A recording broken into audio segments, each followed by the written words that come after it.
Os bosques e florestas não estão calados. Eles ainda sussurram as vozes da sabedoria dos antigos e te convidam a adentrar o território sagrado do Nemeton, o podcast da Ordem Druídica Ramo de Carvalho. Saudações, boas-vindas a você, ouvinte do Nemeton Podcast. Meu nome é Neto Arthur Carlos e estamos aqui para trazer a você o melhor conteúdo sobre druidismo e reconstrucionismo céltico. E vamos iniciar mais um episódio? Vamos sim. Bem-vindos e bem-vindas e bem-vindes. Eu sou a Linha Canocleca e os temas de hoje estão entre um dos meus preferidos. Vamos falar sobre toda a beleza e complexidade dos sonhos e do conceito de Imbas Forosnai. Imbas Forosnai, é bom que o nosso convidado ainda vai poder dizer se a pronúncia está correta, dentro da tradição e da espiritualidade druídica. Boa noite, boa tarde, bom dia, não sei que momento vocês vão estar ouvindo, mas meu nome é Gabriel Bledogaros e eu posso afirmar com alguma segurança que o Endovélico é daqueles membros da comunidade que dispensam apresentações e que está retornando para este episódio para dar mais um pouquinho da sua valiosíssima contribuição. Quem está nos acompanhando desde o início do Nemeton Podcast conheceu ele no nosso episódio de estreia, junto ao nosso coordenador. Muito bem-vindo, Endo, e já estamos ansiosos para iniciar essa conversa. Bem-vindos, ouvintes. Me chamo Vinícius Matissajos, já que nós sabemos que os sonhos fazem parte da jornada humana, que é algo que costuma nos mover e nos inspirar, e está presente em várias tradições. Como os sonhos, sejam eles proféticos ou de outro tipo, são mais presentes e como eles são interpretados nas tradições celtas? Bom, eu começo dando boa noite a todo mundo, a vocês, meus apresentadores, e a todo mundo que está ouvindo o programa hoje. Muito bem. A questão dos sonhos é uma coisa antiga, desde o tempo que a humanidade é a humanidade. Tudo que é cultura antiga, basicamente, tem a ideia de que o sonho é uma experiência passada num outro mundo, onde você pode ter contato com gente que morreu, com entidades invisíveis, com todo tipo de coisas e com experiências do passado, presente e do futuro. Isso há milhares de anos vem acontecendo e as pessoas vêm acreditando nisso. As pessoas vão dizer, mas isso é crendice, isso é bobagem. Só que a gente precisa lembrar de uma coisa. Essas culturas antigas viviam em situações muito mais difíceis que a nossa. Eles tinham que batalhar pela sobrevivência com todo o esforço, com toda a capacidade deles durante a maior parte do tempo. Eles não tinham tempo para perder com bobagens ou coisas que eles vissem que não funcionavam e que não faziam sentido.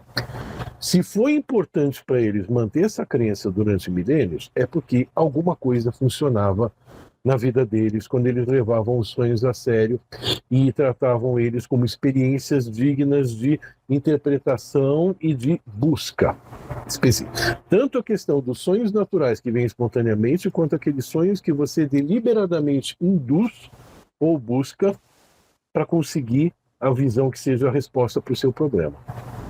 Então estamos falando de um fenômeno universal, um fenômeno ancestral e um fenômeno que foi empiricamente comprovado pela experiência humana até os dias de hoje. Maravilha. E como a gente começou falando de sonhos, eu acredito que seja interessante a gente dar uma contextualizada para um melhor entendimento da nossa audiência. Endo, você pode explicar para a gente o que seria a Imbas Forosnai? Então, a Imbas Forosnai é uma prática específica da cultura céltica da Irlanda, que é uma prática de incubação de sonho. Aquilo que quando a gente fala em incubação de sonho, a gente diz práticas onde você quer sonhar com alguma coisa específica, você não espera que o sonho aconteça espontaneamente, você o provoca.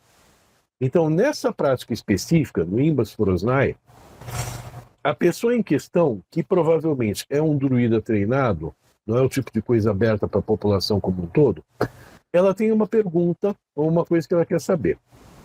Então, segundo os relatos dos manuscritos, essa pessoa em questão pegava um pedaço de carne de um touro, não, de um porco, ou de um cavalo, de um cão, ou de um carneiro, mastigava esse pedaço de carne e o punha na soleira da porta de casa como uma oferenda para os deuses. Aí ela recitava uma série de encantamentos nas palmas de ambas as mãos.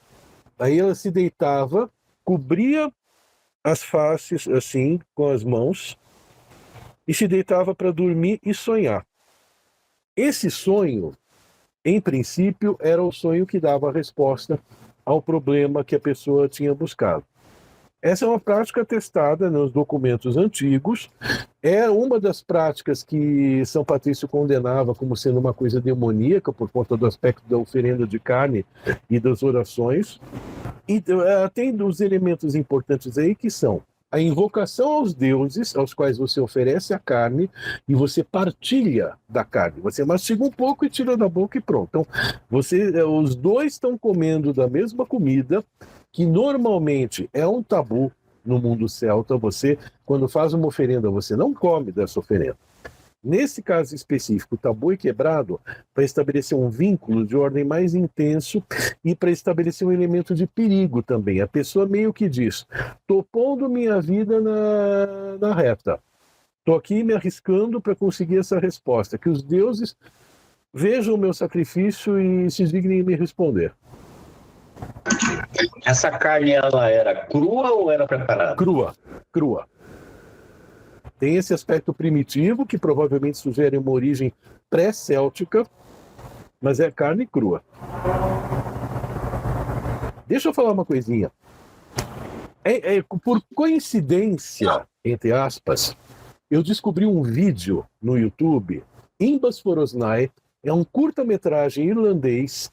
Ele mostra a cerimônia em detalhes. Como é. Essa história se passa no mundo moderno, um cara na Irlanda que vai se submeter ao ritual para buscar a resposta. É muito lindo. Depois eu vou, se der um jeito de como, quando for para pôr as referências do vídeo, eu vou passar para vocês o link. Eu até tinha visto a produção dele, que acho que começou em 2023, mas eu não sabia que estava disponível já no YouTube, porque ele estava participando de alguns festivais, né? Uhum. Mas eu vou olhar, sim. É muito lindo aquele vídeo lá. É um curta-metragem, coisa de 15 minutos, mais ou menos, assim. É o tipo de coisa que você pega e vê, e é aquilo. E no vídeo ele fala o resultado de como foi a experiência? É que é um vídeo fictício, ele é um cara moderno, sim. É uma ficção, ele está indo buscar não foi um uma mini coisa, doc, não, né? ele faz a cerimônia, e aí ele entra em transe e ele começa a entrar em transe poético, e ele começa a recitar um poema num fluxo de consciência e que vai seguindo. Que o Imbas é bem isso, né? Ele é uma inspiração poética, né? Ele vem com fúria. A descrição do fogo na cabeça é basicamente isso, é um estado de um incêndio interior, uma sensação de calor. A versão galesa disso, os Aweinidion, os inspirados pelo Awen, eles foram descritos como pessoas que entravam em transe de fúria e as palavras jorravam da boca deles, sem controle. Nossa, deve ser uma experiência incrível de ver e de sentir essa experiência, essa inspiração que queima. Deve ser... Espero um dia poder vivenciar uma experiência dessa.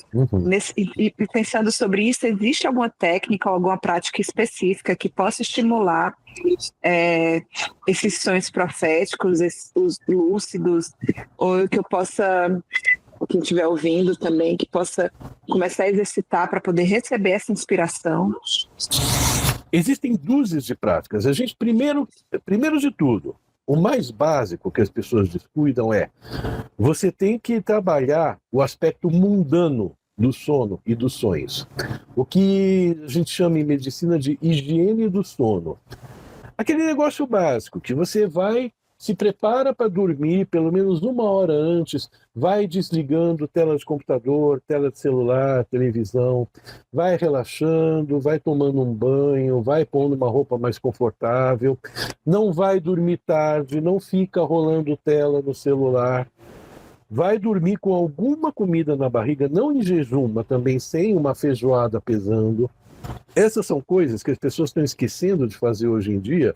Cada vez mais as pessoas vão dormir tarde e ficam lá rodando o celular horas a fio, E isso prejudica o que a gente chama de arquitetura do sono, ou seja, as etapas pelas quais o cérebro passa durante o sono e que levam à capacidade da pessoa ter sonhos. Uma consequência disso é que a pessoa depois de manhã acorda e não lembra de nada. Eu não sonhei, eu não lembro do que eu sonhei.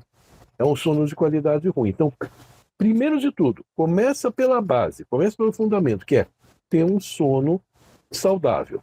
Aí, há várias práticas que as pessoas podem fazer.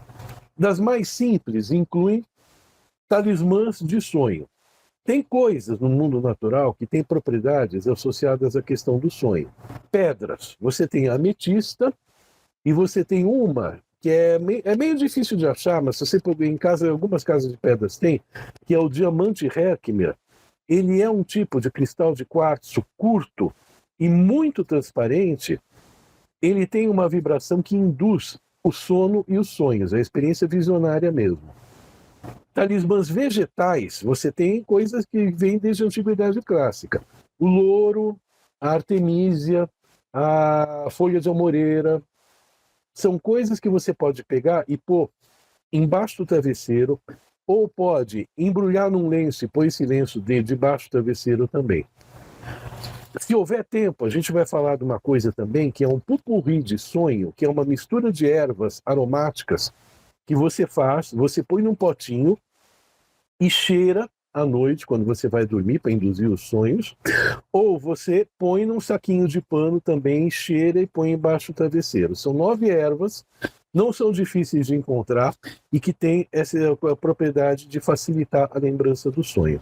Pode ser os óleos essenciais também, caso tenha mais facilidade de encontrar, porque algumas ervas, dependendo da região, é mais complicado de achar. A maior parte delas dá para encontrar na região, ou você pode pedir por encomenda. São ervas simples, não tem nada muito complicado, não. Nada, certo. Nada muito Já queremos complexo. receita. Vamos ter isso mais tarde. Mas tem outras coisas também. Uma coisa importante é essa questão da incubação do sonho, implica em você se programar para sonhar, implica em você mandar uma mensagem para o seu inconsciente de que você está aberto para a experiência do sonho e para a lembrança do sonho. Tem uma visualização que você pode fazer, que é o seguinte: você está lá, não precisa ser na noite mesmo quando você vai dormir, você pode fazer durante o dia, pode fazer mais de um dia, e é o seguinte: você senta, fecha os olhos, relaxa profundamente, respira. Aí você visualiza uma estradinha curta na floresta que leva a uma clareira, e nessa clareira tem um poço. Esse é o poço que leva para o mundo profundo, para o inconsciente, para a morada dos sonhos. Tem pedras em volta do poço e tem um bloquinho de giz. Você pega uma pedra e escreve com esse giz: eu quero me lembrar dos meus sonhos para compreendê-los. Aí você pega essa pedra, segura nas mãos, sopra nela e solta dentro do poço. Ela cai, cai, cai, cai, cai. E lá distante você ouve ela caindo dentro da água. Aí você dá 3 passos para trás, dá meia volta, sai da clareira sem olhar para trás, entra na floresta, a imagem se dissolve, você respira e você volta para o mundo consciente. Isso é uma mensagem simbólica que você manda de que você quer começar a valorizar os sonhos e lembrar deles. Então você faz isso, você toma esses cuidados básicos da higiene do sono, você utiliza esses processos de talismãs de ervas ou pedras, ou o pupurri de sonho, ou o vinho de Jurema, para quem tiver acesso a ele, que também é uma substância poderosa, uma medicina poderosa para sonhos, e aí você se prepara. A cama está pronta, faz lá tudo pronto, deixa limpinho, purifica o quarto com incenso ou com sprays de ervas que você tenha. Põe uma roupa limpa, confortável, se você dorme com pijama, se não, vai sem roupa mesmo.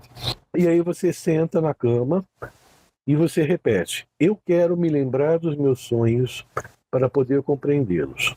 3 vezes. Aí você põe as coisas embaixo do travesseiro, deita, e no dia seguinte você vai ver o que acontece. Uma coisa importante nessa questão da programação do sonho é a disponibilidade de lembrar, você ter o diário de sonho do lado da cabeceira da cama. Tá lá pronto, bonitinho, diário, com a caneta. Você tem que se programar para quando você acorda, mesmo que seja acordar no meio da noite, você acorda, escreve rapidinho assim, umas poucas frases assim. Estou no lugar tal, isso me aconteceu, eu vi este objeto. Descrições curtas, não precisa fazer um grande discurso, assim, é sujeito e predicado. Fecha o diário, vira o diário de novo e dorme. Se você de manhã acorda e não sonha, você escreve no diário: não lembrei dos sonhos. Todo dia você vai escrever no diário. Se você passar uma semana escrevendo não lembrei dos sonhos, tudo bem, mas você tem que criar essa disciplina de escrever no diário todo dia. Aí o inconsciente vai ver que você está levando a sério a experiência e vai fazer o contato. Para uma prática inicial, eu começaria por aí. Muito bom, eu tenho a prática do Diário dos Sonhos. E eu tenho a falta de disciplina de fazer isso. Eu já comecei 3 diários e nunca consegui ir para frente, mas eu vou conseguir. Porque eu tenho muito aquela situação de sonhar. Assim que eu acordo, eu tenho aquelas imagens completamente absurdas e sem sentido e tal. Aí eu levanto a cama, tipo, quase 80% delas desaparecem. Isso acontece muito. A ideia não é levantar da cama, a ideia é você tentar escrever deitado na cama e se mexer o mínimo que seja. Tem gente que, em vez de escrever, grava em voz. Mas isso pode ser uma armadilha.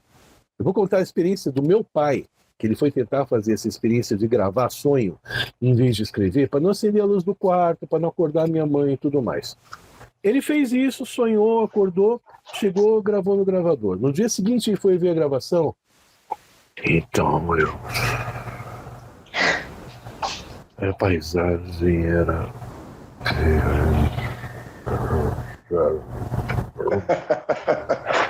Pô, mas se a pessoa tá falando, sim, foi assim, a imagina piada escrever, da né, durante cara? semanas. Como ela vai escrever nessa situação ainda? Porque ela tá num estado de semiconsciência. E aí? É assim, você abrir um olho, usar a luzinha do celular lá e escrever... Coisas assim. Deixar a lanterninha do lado para não pegar o celular e acabar vendo as mensagens e não se perder na escrita. Pois é. Estou falando de usar o celular, a luzinha do celular para você ver que está escrevendo, e só. Você tem que ter o propósito firme de dizer, não vou me distrair. Eu vou acordar, eu vou escrever e vou virar de novo para dormir. Bom. Então, Wendel, tipo... de que forma a Imbas for Osnai era utilizada, né? Tipo, haviam situações específicas, predizer colheitas ou alguma situação tipo de algum problema político entre tribos rivais? Tinham situações específicas ou era um comportamento cotidiano das tribos célticas na época, né? É meio complicado. Hoje em dia. Beloesos gosta de dizer que os druidas, antigamente, eles eram profissionais que trabalham por seus serviços para a disposição da tribo, mas que eles esperavam ser pagos e pagos em espécie, em abundância. Então, era a coisa típica de receber não sei quantas cabeças de gado, não sei quantas peças de ouro e coisas do gênero. Então, em princípio, não era o tipo de coisa ao alcance de qualquer um, quer dizer... Normalmente, não era o camponês que ia perguntar para o druida como é que as colheitas iam ser. Era o rei que ia chegar e dizer como vão ser, porque só o rei podia pagar o preço específico de um rito como esse. Então o rei e os nobres, possivelmente um ou outro guerreiro que tivesse tido uma sorte maior numa batalha, tivesse um espólio maior, podia pagar esse preço e ia fazer. Existe uma prática que é parecida com Imbas for Osnai, também é uma prática de sonho. Essa é uma coisa específica que ele chamava Tarfais, o sonho do touro, que era feita quando o rei morria e não havia uma linha de sucessão clara. E eles precisavam saber quem ia ser o sucessor do rei. Então, o candidato para fazer a prática, que geralmente era um druida também, eles faziam um sacrifício de um touro Eles pegavam, sacrificavam o touro, tiravam o couro dele inteiro, a carne era cozida, faziam um banquete para toda a tribo. Esse sujeito, candidato, comia mais que os outros, de propósito, para ficar com a barriga cheia, para dar aquela sensação de empachamento.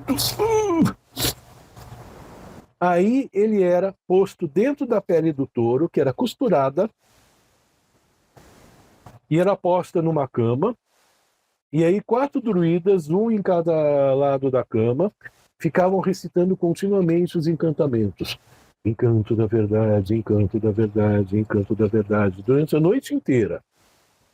O cara dormia com aquela barriga cheia, tinha uma indigestão, tinha sonhos, tipo pesadelo, coisas visionárias. A ideia é que no dia seguinte ele acordava e ele tinha a resposta de quem ia ser o sucessor do rei. Mas ele entrava dentro do couro, ele ficava com a cabeça lá dentro? Inteiro. Eles pegavam, costuravam o couro do touro, tipo um saco, ele entrava lá dentro e ficava fechado lá. Eles só abriam no dia seguinte. Do lado de dentro, lá, com a pele sangrando e tudo mais. A galera da Idade do Ferro era hardcore mesmo, né? A gente pensa no druidismo fofinho de hoje em dia, com florzinhas, com fadinhas. Não, é sangue, é sangue. Nossa, a pessoa, além de estar cheio, quase para tua indigestão, ainda dorme banhado no sangue. Com aquele cheiro, sem respirar, sem filtrar. Não sei como é que ele não dormia. Amanhecer. A sanidade é ótima. Pois é, então em princípio devia ser um druida com algum treinamento para poder fazer essas coisas e não morrer, e não enlouquecer também. E aí vamos voltar a falar do Imbas Forosnai. E você tinha falado das evidências arqueológicas, né? Uhum. Como é que foram? Onde foram encontrados? Como é que eram essas evidências arqueológicas? Ou será que você estava falando de algum texto dos romanos, alguma coisa assim? O Imbas Forosnai, ele aparece em textos escritos. Então, vai aparecer na biografia de São Patrício, porque era uma das práticas que ele condenava. Vai aparecer em outros textos da época, o Livro Amarelo, o Livro da Vaca Amarela, mais outros tratados no meio, mais o Tratado do Erudito lá, que é o Tratado do Hogan. Quer dizer, a literatura escrita faz referência. Você não tem referência arqueológica, porque você não tem os achados para frente disso. Você não vai achar assim, porque não tem muito artefato que você possa associar com a prática do Imbas Forosnai. O que você vai achar, em termos de evidência arqueológica, é a prática de incubação de sonho que pessoas comuns tinham acesso. Então, todo mundo que estudou a história da Grécia sabe que tinha o oráculo de Asclépio, o deus da cura. Você ia lá no santuário dele, em Epidauro, você estava doente com alguma coisa, então você falava para os sacerdotes todos os seus sintomas, tudo mais. Aí eles pegavam, você bebia água da fonte, você comia uma dieta simplinha, vegetariana. Chegava à noite, você ia lá no santuário, diante da estátua do deus, tinha um monte de esteiras, você se deitava numa delas, e aí você e os outros doentes deitavam e dormiam para ter um sonho. E esse sonho, geralmente o deus aparecia e ou ele curava a pessoa na hora, durante o sonho, ou ele dizia para a pessoa o que ela devia fazer, ou ele não aparecia, mas mandava um sonho cheio de símbolos estranhos, que depois, no dia seguinte, os sacerdotes interpretavam e, a partir daí, faziam a prescrição do que ele precisava fazer para se curar. O santuário de Epidauro, ele tem o lugar onde as pessoas ficavam, o incubário. Alguns santuários em outras partes da Europa têm estruturas parecidas, então a gente deduz que eram experiências de incubação de sonho. O santuário do deus Nodens, na Inglaterra, tinha um desses. O santuário de Panóias, no norte de Portugal, dedicado a Serapis, ele tinha um desses. O santuário de Endovérico, no Alentejo, em Rocha da Mina, tinha também uma estrutura que tem todas as evidências de sugerir que era um lugar de incubação de sonhos. Então, aí você tem uma evidência arqueológica. Então, você faz princípio. Se você encontrar um novo templo que tem tais e tais padrões arquitetônicos, você pode deduzir com um grau razoável de certeza que as pessoas iam lá para sonhar. Isso é bastante interessante. E você liga isso a uma estrutura construída, né? Edu, a gente pode considerar que essa expressão Imbas Forosnai, ela venha seja uma corruptela de alguma coisa, não um termo corrompido, uma variação de uma outra expressão com significado similar? Da onde vem essa palavra, essa expressão? Então, Imbas Forosnai é a busca da inspiração. Imas, que é a inspiração. O fogo na cabeça, do poema do Taliesin. É aquela experiência visionária quando a inspiração baixa, e aí você tem a sensação da presença divina e a resposta às perguntas que você está buscando. Então, é uma busca específica de inspiração e de resposta a perguntas assim. Existem práticas do Imbas que a pessoa entra em estados alterados de consciência acordada. São coisas de ordem mais visionária. O Imbas Forosnai, por outro lado, é uma experiência que você busca mais no nível do sonho. Então, a partir de níveis de consciência diferentes, você chega num mesmo estado de receptividade, onde o Imas, a inspiração, o Aui, desce. No caso, então, o Imbas Forosnai é uma coisa que é provocada, enquanto apenas Imbas ou Aui é uma coisa que acontece espontaneamente, seria isso? Você não pode forçar o Imbas ou o Aui a descer. É aquele negócio, você não pode fazer o sol entrar na sua casa, mas você pode abrir a janela. Então, se você cria as condições propícias, a inspiração baixa. Aproveitando até deixa eu dar a pergunta do Arthur Carlos, existe outro conceito na espiritualidade, a gente até conversou também, que você falou por cima, do Auen, né? O Auen também tinha algo parecido com o Imbas, com o ritual do Imbas Foronais, que tinha na Irlanda, por exemplo? Nós não sabemos, a gente sabe da experiência dos Aurinidium, que eram os videntes inspirados em quem o Auen baixava, que historiadores da Inglaterra e de Gales iam lá para o interior do país de Gales e viam essas pessoas dotadas com esses dons se manifestando, que é uma experiência assim, é parecido com uma experiência de terreiro. A pessoa pega e cai e se debate e começa a falar num estado alterado, às vezes com uma voz que não é a dela, e é uma torrente de palavras que sai, da qual a pessoa no fim não tem lembrança do que está acontecendo. É uma experiência de possessão pelo Auen. Práticas mais assim complexas de visualização a gente não tem referência, não aparecem nos textos escritos nem nas evidências que a gente tem de Gales, que não são poucas. Só que aí eu volto a falar uma coisa que às vezes eu falo para alguns amigos meus. A gente se baseia nessas referências escritas da Irlanda, e que são muitas, tem centenas de milhares de textos que foram traduzidos, que a gente conhece, tem poemas, tem histórias, tem genealogia, tem sugestão de prática, isso e aquilo tudo. Tudo isso que a gente conhece da Irlanda é 25% de todos os documentos que existem. Ah, mas o que aconteceu? A gente perdeu isso? Não, não perdeu. Ah, eles estão escondidos em alguma biblioteca secreta? Não, não estão. Eles têm bibliotecas de mosteiros e universidades e coleções, só que não existe verba, nem bolsas de pós-graduação para os interessados em fazer a tradução.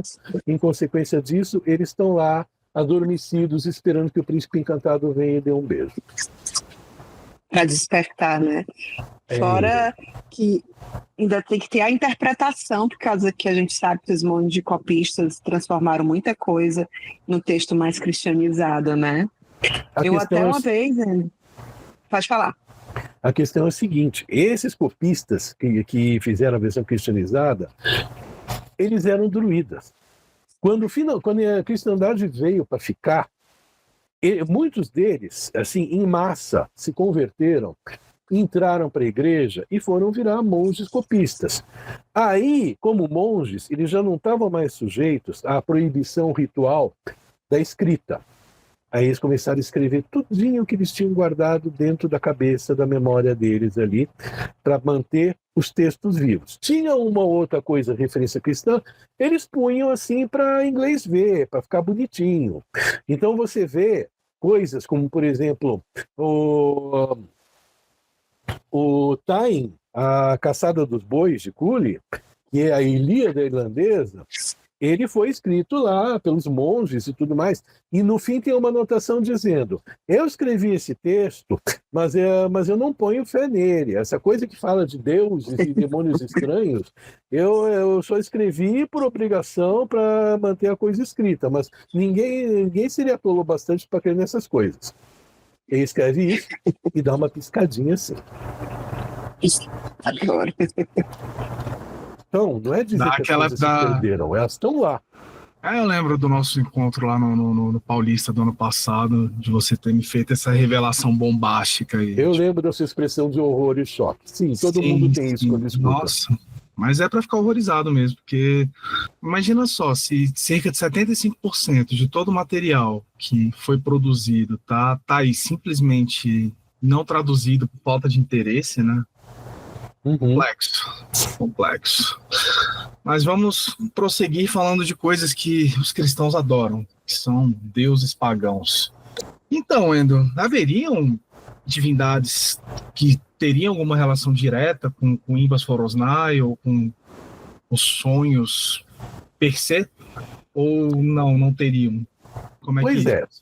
De Gales a gente não sabe muito. Da Irlanda, a gente tem o único deus que tem uma referência específica a essa questão de sonhos é o Engus, tanto que tem a famosa história do sonho de Engus, onde ele vem e encontra o amor da vida dele. Então, teoricamente, ele seria uma entidade que você poderia contatar para pedir ajuda nessa questão de sonhos e da lembrança de sonhos, especialmente se você está interessado em sonhos de amor e você quer saber da pessoa amada, se você vai encontrar ela, como vai ser, quando vai ser, tudo mais.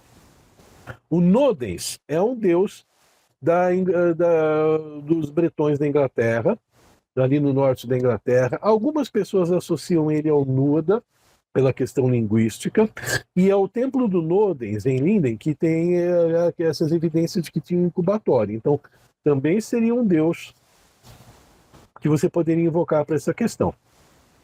Eu vou ser parcial e puxar a brasa para minha sardinha, porque o meu padroeiro endovérico é um deus de invocação de sonhos, especialmente sonhos de cura e coisas do gênero. Ele foi sincretizado pelos romanos com o Esculápio, e os templos dele eram templos de cura. As pessoas iam lá, dormiam e sonhavam para ter referências disso.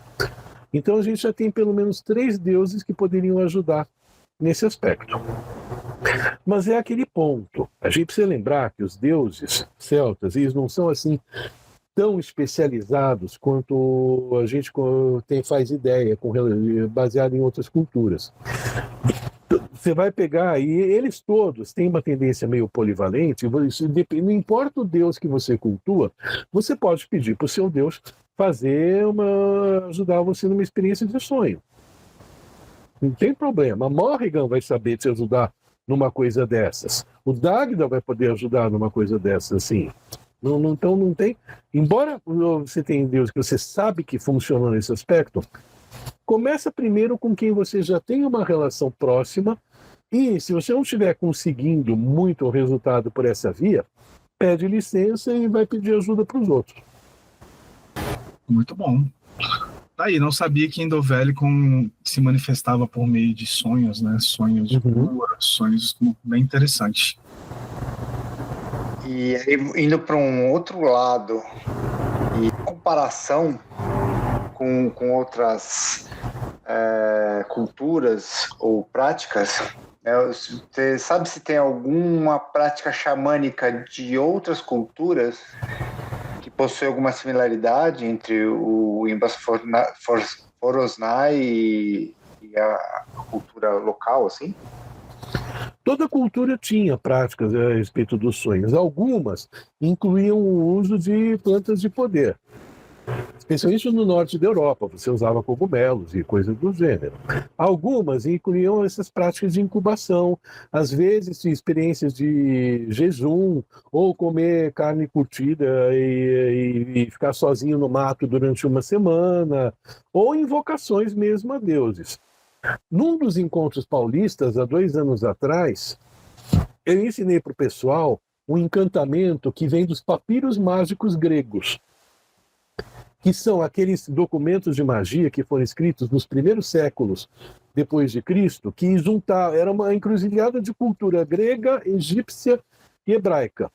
Então eu ensinei para eles um encantamento para a pessoa ter respostas em sonhos. Respostas de sim ou não. Você faz a pergunta, que seja respondível por sim ou não, você recita o encantamento e você deita, e aí você presta atenção no que você sonhou. É uma daquelas coisas estranhas. Você vai com os papiros mágicos gregos, eles têm nomes estranhíssimos de pronunciar, e você tem que pegar e recitar devagar, com cuidado, para ter certeza que você pronunciou direito. Eles são na língua local, ou como que funciona? Aparentemente assim? Não. Aparentemente é aquilo que o pessoal chama de palavras bárbaras de invocação. Quer dizer, são sons estranhos. Às vezes, nos papiros mágicos gregos, você tem invocações que são fileiras de vogais. Ao, iou, a, o, e você tem que recitar todos os as e os e ons e vai para aí afora. Você comentou agora na resposta da pergunta do Vini sobre os cogumelos alucinógenos, né? Uhum. Tem um estudo de uns terapeutas mais europeus que ele fala que o Imbas, quando ele cita carne vermelha, ele está se referenciando a um cogumelo chamado Fly agaric, né? Acho que é isso. O amanita, aquele cresce, cogumelo vermelhinho com manchas brancas. E cresce especificamente na região da Irlanda, né? Ele cresce na região norte, nos países nórdicos, na Irlanda, no Canadá, toda a região norte, ele cresce em simbiose com as raízes da bétula. É possível que antigamente eles também tenham usado, ou era mais brutal assim mesmo, da carne crua e dividindo? É possível que eles usassem justamente, que a referência à carne vermelha fosse. Vários autores, incluindo a Ehring, consideram que a amanita podia ser a carne vermelha em questão. O ritual xamânico não tem até... Você falou do ritual de fazer jejum, ir para o mato, ficar não sei o quê. Tem uma linha de xamanismo que é praticado no Brasil, que é chamado Caminho Vermelho, que faz um pouco disso. Uhum. Mas, mudando completamente de assunto, mas se mantendo dentro dele, vamos voltar ao assunto dos sonhos. Daquilo que você já possa ter experienciado, ou que tenha visto, ou tenha lido sobre, como que o Imbas Forosnai pode apontar quais são os maiores desafios com isso, né? E as grandes armadilhas no tocante de você conseguir interpretar esses sonhos? Esse é o ponto fundamental. Uma coisa é você batalhar para conseguir o sonho. Outra coisa é você conseguir lembrar do sonho, trazer ele de volta com você para o mundo. Aí vem a parte difícil, que é a interpretação. E aí que está o ponto. Se é uma questão pessoal, na qual você tem um interesse pessoal investido, você vai ter uma série de vieses e questões emocionais que vai interferir na interpretação. Às vezes você vê uma coisa que sugere um presságio assim meio ruim, você diz, não, isso não é assim. Você vê uma coisa que parece a morte do tarô, você pensa, não, a morte do tarô não é a morte, é só a mudança. E vai por aí afora. Então, o ideal seria você conseguir uma postura de desapego do resultado, de dizer, eu fiz a pergunta, eu tenho que ter coragem para encarar a resposta. Inclusive porque, se o inconsciente vê que ele se deu o trabalho de te mandar um sonho e você rejeita aquela mensagem, você não consegue mais contato com ele. Ele diz, acabou, chega, tchau. Então, às vezes funciona você ter uma pergunta, uma pessoa traz uma pergunta para você incuba o sonho, e aí você vai fazer a interpretação se você não está emocionalmente envolvido com aquela pergunta. Às vezes acaba sendo melhor isso daí. Então, no caso, se eu, por exemplo, tivesse uma questão e quisesse saber sobre isso, o ideal seria eu não fazer isso para mim, seria pedir para outra pessoa. Ou você faz para você anota os dados e você vai discutir a interpretação deles com uma outra pessoa. Alguém que tem experiência em trabalhar com sonhos. Se você está em terapia, você vai discutir com o terapeuta. Escuta, o que você acha que esse sonho significa? Vai atrás, você pode fazer aí, que aí você tem uma segunda opinião que não tem o mesmo viés que você tem. Que não está ligado emocionalmente àquilo, entendi. Interessante. A gente meio que já faz isso naturalmente, né? Teu sonho eu mando para ele interpreta. Uhum. Ele é meu... Você, mas bem no começo do nosso podcast, você falou que ia dizer algumas receitas, ensinar algumas práticas para a gente, como a gente pode induzir, fora a higiene do sonho, né? Para induzir esse sonho lúcido, porque é diferente, né? O sonho lúcido e o sonho profético são diferente. Eles têm uma similaridade. A questão do sonho lúcido é um pouco mais complicada pelo seguinte: uma vez que você consegue entrar no estado de sonho lúcido, você começa a manipular as coisas, só que aí esse sonho ele meio que fica sob o seu controle em vários aspectos e não tem muita abertura para você conseguir receber mensagens do inconsciente. Ele perde um pouco a espontaneidade. É uma experiência a ser buscada, sim. Você desenvolver esse controle do sonho lúcido, às vezes é uma porta para você fazer coisas tipo desdobramento, projeção astral. É uma coisa importante para fazer. Mas não é a mesma coisa, não é o mesmo processo de você pegar e fazer a incubação de sonhos e se abrir ao que o sonho descreve, apresenta para você espontaneamente. Práticas para induzir sonhos lúcidos. A maioria das pessoas descreve que, primeiro de tudo, você não deita numa posição normal de sono. Você deita de barriga para cima, assim, relaxado, com a cabeça mais ou menos elevada ao travesseiro e tudo mais. E eles sugerem que você deite, durma, e ali põe o despertador para tocar por volta de 3 horas, 4 horas da manhã, para pegar no meio do ciclo dos sonhos.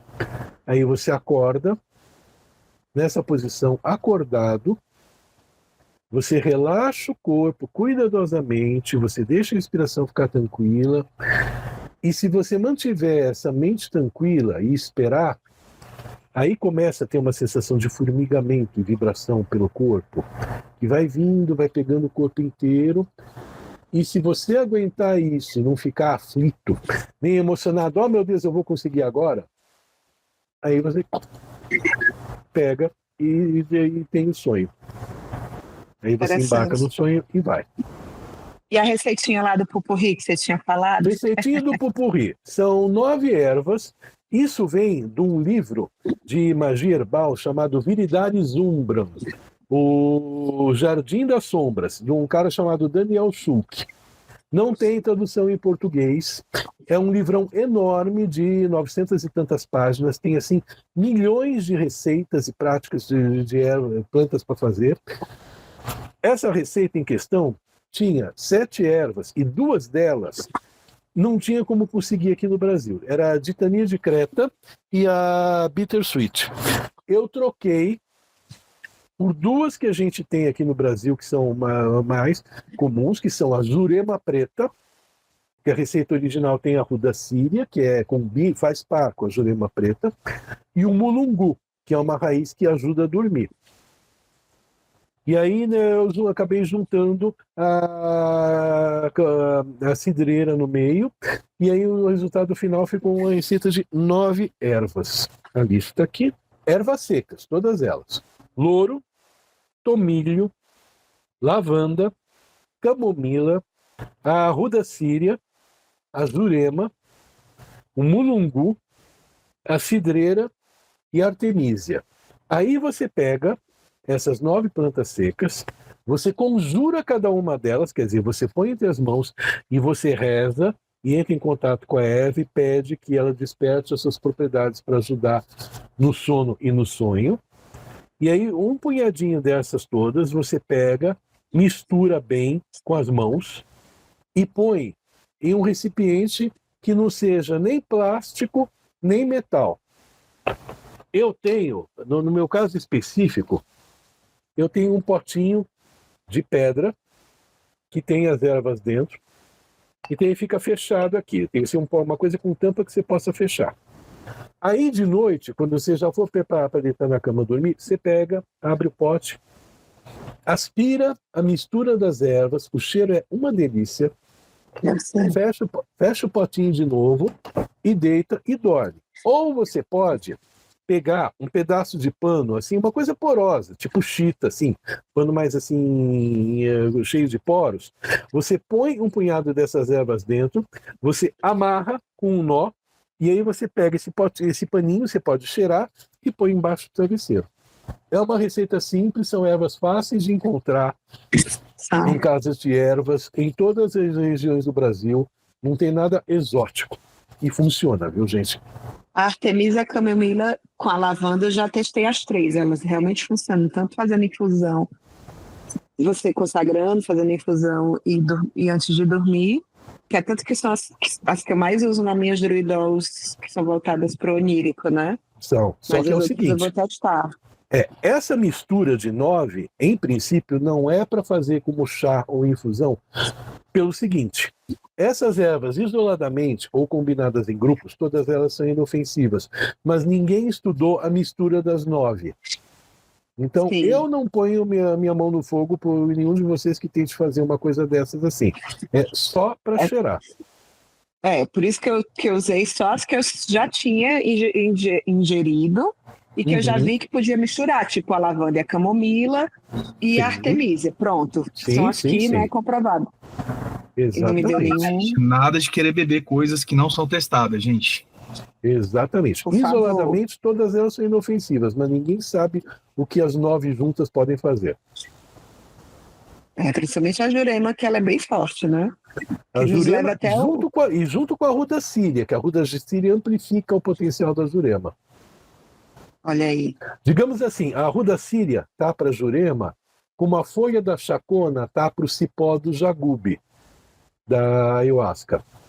É exatamente a mesma parceria de que uma aumenta a capacidade do cérebro de receber a outra. Por isso que tem perigos inerentes aí. Ainda mais você querer fazer testes sozinhos em casa. Por favor, não façam. Como dizem aquelas coisas de televisão. Não façam isso em casa. Exatamente. Tem também, você tinha falado do vinho da Jurema. Ele é o vinho que é o consagrado nas festas de Jurema, ou é o outro que também é um preparo? É um preparo. Existem vários vinhos de Jurema com funções diferentes. Esse que foi ensinado para mim e outros tantos, tem vários grupos druídicos que trabalham com vinho da Jurema que aprenderam da mesma pessoa. Então, essa versão em particular é uma versão específica para sonho. Se você pega e toma ele assim durante o dia, você vai, anda, faz suas coisas, você dirige carro e nada de mal acontece. Mas naquela noite, se você for deitar, você vai ter sonhos mais nítidos e mais fáceis de lembrar. Muito bom. Já aceita as encomendas para preparar o vinho? Não. A fórmula é simples. Assim. São coisas também fáceis de encontrar e tal coisa. A Jurema você encontra em casas de ervas, Umbanda você encontra, não tem problema.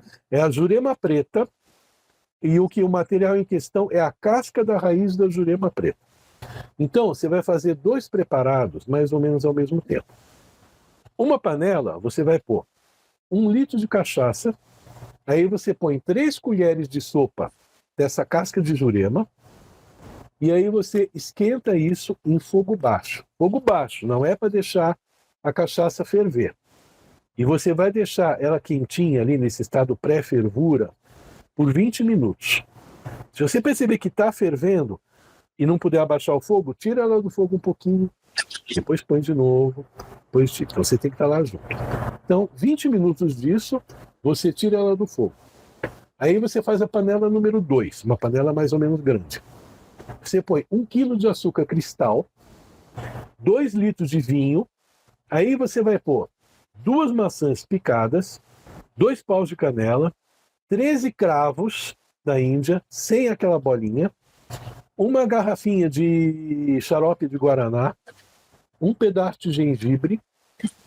Aí você põe essa mistura, essa infusão da cachaça com a jurema, tudo isso mexendo ali e tudo mais. Você deixa cozinhar durante 25 minutos. Então vai ser um total de 45 minutos que você fez. Aí terminou, você tira do fogo, deixa ela descansar até esfriar. Aí você coa, aí você guarda em garrafas escuras, deixa guardado. Rende umas 3 garrafas, às vezes 4, e eu uso em média uma vez por semana, assim, de noite. Eu tomo um cálicezinho pequeno, assim, uma coisa do gênero, eu pego e tomo, e aí a experiência do sonho vem. Então, qualquer cachaça, qualquer vinho. Qualquer cachaça, qualquer vinho da sua preferência. Eu tenho uma dúvida, eu tenho uma alergia à canela, por exemplo. Algum substituto para a canela? Não é canela? essencial aí, é só para aromatizar, dar gosto e cheiro. Então, se você tem alergia, não precisa se preocupar em pôr. Testarei. Muito obrigada por compartilhar. Depois de tantas receitas aí, vamos ver se a gente conseguiu pegar tudo certinho para ver se disponibiliza e usa, né? Porque, ter esse amparo aí na hora de trabalhar com sonhos é realmente essencial. Ele é bom. É uma fórmula segura de usar. Não precisa grandes quantidades. Quer dizer, um cálicezinho que você toma já vai fazer o efeito. E como eu falei, não precisa tomar de noite na hora de deitar. Você pode fazer isso assim em qualquer momento do dia e você não vai ter notar diferenças durante o dia, não. E como é uma dose pequena, também não vai interferir com outras medicações que você esteja tomando. Muito bom. Agora, Endo, sobre a Imbas Forosnai, né, que é um tema bastante específico dentro da nossa tradição, da nossa espiritualidade, você diria que existem fontes fáceis de serem encontradas sobre ela, assim como as práticas que você apontou aqui? Por exemplo, é que não existe muito mais. Além disso que eu falei, quer dizer, dessa descrição básica, as pessoas não se estenderam. As fontes simplesmente se repetem e mencionam a mesma informação básica. Esse negócio. Pega a carne vermelha, mastiga, põe ali na soleira da porta, reza em cima das mãos, põe as mãos na cara. É isso. Basicamente. Não tem variações da prática, não dão outros detalhes de como fazer, não descrevem qual é a oração que você faz e nem as divindades às quais você oferece a carninha mastigada. Então, é uma descrição bem, digamos, sintética, né, da prática. Exatamente. Também para encorajar, né, as pessoas a fazer, né? Exatamente. A descrição de alguém que está olhando de fora e não a descrição de alguém que efetivamente pratica o rito e conhece os detalhes. É a descrição de um observador que só tem noção do que ele consegue ver. Praticamente aquele repórter que só passa o que testemunhou para frente e pronto. Aham. Beleza, valeu, Endo. Isso daí se repete muito, né, com as informações sobre os celtas e os druidas, principalmente, né? Geralmente é um observador que está relatando alguma coisa, né? Pois é, eles não descrevem. Ou melhor, eles não descrevem abertamente, porque a convicção que eu tenho, e que muitos amigos meus têm, é que está tudo escrito, mesmo naqueles 25% que a gente tem disponível, está tudo lá escrito, só que está em forma simbólica e você tem que decodificar. A partir do momento que os druidas convertidos em monges ficaram livres do tabu da escrita, eles decidiram que iam preservar e iam escrever, mas não iam deixar assim aberto. Eles iam deixar lá e aí, se você fosse esperto e conseguisse juntar A com B, você conseguia decodificar. Então, eu acredito que as coisas estão lá e que com o tempo a gente vai acabar chegando nisso. E agora eu queria fazer uma última pergunta, um pouco mais, vamos dizer assim, não é polêmica, mas ela é espinhosa um pouquinho. Queria saber qual que é para você, qual que é a relação entre a ciência da mente e os sonhos, e principalmente assim, sobre sonhos premonitórios, coisas que são mais justificadas, assim, sabe?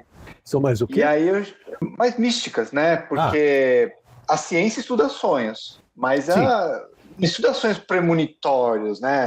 Ela não acredita nisso. E aí eu já peço para você, já agradeço, né, a sua presença aqui e já peço para você já deixar suas referências e tudo que você quiser deixar para a gente e para os ouvintes. A ciência, sim, a ciência ortodoxa, acadêmica, ela não vai se interessar por essas questões de previsão do futuro, mesmo porque eles não acham que isso sequer seja possível. Agora, certos ramos da ciência um pouco mais não acadêmicos podem se interessar a respeito disso.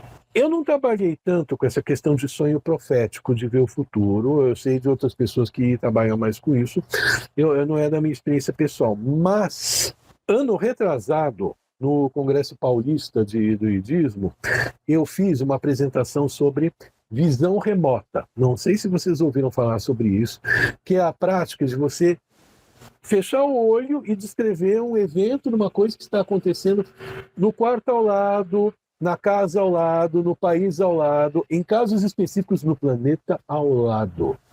Um dos especialistas disso, ele foi fazer observações em Marte e ele descobriu a existência do campo magnético de Marte antes que as primeiras sondas chegassem lá. E medir exatamente a intensidade dele. Os caras que investigaram isso, que são dois físicos do Instituto Stanford, eles foram fazer pesquisas a respeito disso, dessa coisa de visão remota. Eles fizeram um experimento que ficou famoso, de previsão do futuro, que incluía tentar prever os resultados dos valores da prata na Bolsa de Valores de Nova York no período de 3 meses, fechando em novembro. Eles acertaram todas as semanas, eles ganharam dinheiro com isso, e toda a experiência foi publicada no New York Times em 85, não lembro mais agora os dados. Eu vou passar, depois das referências eu passo a questão referente a isso. Ou seja, tem gente estudando a possibilidade, a questão de que seja possível prever o futuro.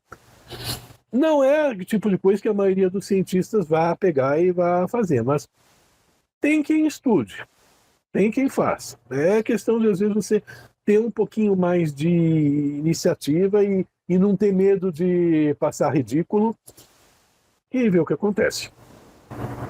É mesmo porque diversas ideias assim que se transformaram em verdadeiros marcos, né, vieram do deboche, né, e da descrença dos outros, né? Uhum. Acho que o exemplo mais clássico é o avião, né, e os vários modelos que se seguiram ali a partir do final do século XIX, no século XX. Uhum. Isso era piada, né, na época. Vai voar o quê e tal. Tipo. Edu, eu quero agradecer, né, obrigado pela sua presença, obrigado por se dispor a compartilhar conosco tanta informação muito interessante. Os nossos ouvintes, a gente convida vocês a continuar nos acompanhando e na próxima semana a gente já vai ter um novo episódio para chamar de seu. Eu agradeço muito, foi muito bom, foi muito divertido participar dessa conversa. Espero que tenha sido útil para vocês e para quem vai ouvir o podcast hoje. É isso. Eu agradeço demais pela presença e pelas informações, pela essa troca com a gente, pois eu sou uma pessoa que sou apaixonada pelo universo dos sonhos, eu sempre estudo. Já tinha lido um pouco sobre a visão remota, era algo que está até anotado ali na minha relação de leituras, e deixou esse episódio muito mais especial. Agradeço demais. Eu vou te dar água na boca. A gente fez a prática, não foi uma palestra, foi uma palestra e uma parte prática. As pessoas adivinharam um conteúdo de 3 objetos, que eram conteúdo de um saco. Depois eu dividi todo mundo em duplas e cada pessoa tinha que descrever a casa da outra. Todo mundo saiu de lá chocado. Oh, meu Deus, Nossa. Eu fiz isso. Como praticar em casa, olha a outra já querendo continuar o podcast. Eu fui testemunha disso porque eu estava nessa prática aí com o Endel. Eu topo. Vamos depois fazer, de repente... Dá pra brincar de visão. Dá pra gente testar a visão remota pelo Google Meet? Dá para testar. Dá para testar. A CIA estava usando isso para espionagem, para investigar bases russas. De lançamento de foguetes e coisas do gênero. Conta o caso da montanha lá. caso da montanha. O da montanha que você contou pra gente lá no Paulista. O caso da montanha era justamente nessa parte do serviço de inteligência dos Estados Unidos, tentando pegar informações sobre ativos militares. Sim. Eles descobriram que a base ficava embaixo da montanha e descreveram todos os detalhes dos corredores e das salas e das saídas. Exatamente. E se vocês forem procurar, todos esses arquivos já estão disponíveis ao público. Ou seja, rolou mesmo, tem um relato, todos esses. E eu não estou falando de médiums paranormais, estou falando de gente normal que foi treinada. Tipo, é treinamento e exercício, né? É uma prática. É uma prática. Primeiro você tem que fazer e provar para você mesmo que você é capaz de fazer. Aí, tirando a descrença, a coisa vai. Vencer o subconsciente nesse sentido, né? Por isso que eu disse, as pessoas ficaram chocadas quando descobriram que a coisa funcionava. Onde é que a gente pode praticar esse negócio? Vamos todo mundo aprender direitinho. Pode ser um tema para uma próxima. Pode ser um tema para uma próxima. Visão remota no druidismo. Por favor. Vamos ver seus amigos de longe. Enfim, gente, mais uma vez a gente teve essa verdadeira honra, né, de receber o Endovelicon aqui no nosso, entre aspas, estúdio e absorver um pouquinho desse gigantesco acervo de conhecimentos que essa pessoa, né, e com certeza reforçar o convite para um próximo episódio, de repente, sobre visão remota, né, vamos ver como é que a gente desdobra isso aí para encaixar dentro das nossas visões e percepções do druidismo, né? E vocês, ouvintes, deixar para vocês um grande abraço, né? Também agradecer a audiência, o apoio. E lembrem-se, né, que novos episódios vão estar sempre estreando às sextas-feiras, né, pelos agregadores do Spotify, do YouTube, e um pouquinho depois eles também ficam disponíveis na plataforma do Deezer. Então, muito obrigado novamente, Endo, e até a próxima. Até. Obrigada pela sua presença. Que a sabedoria ancestral esteja sempre com você. Nos encontraremos novamente em nossa próxima viagem pelas florestas do Nemeton Podcast, uma produção da Ordem Druídica Ramo de Carvalho.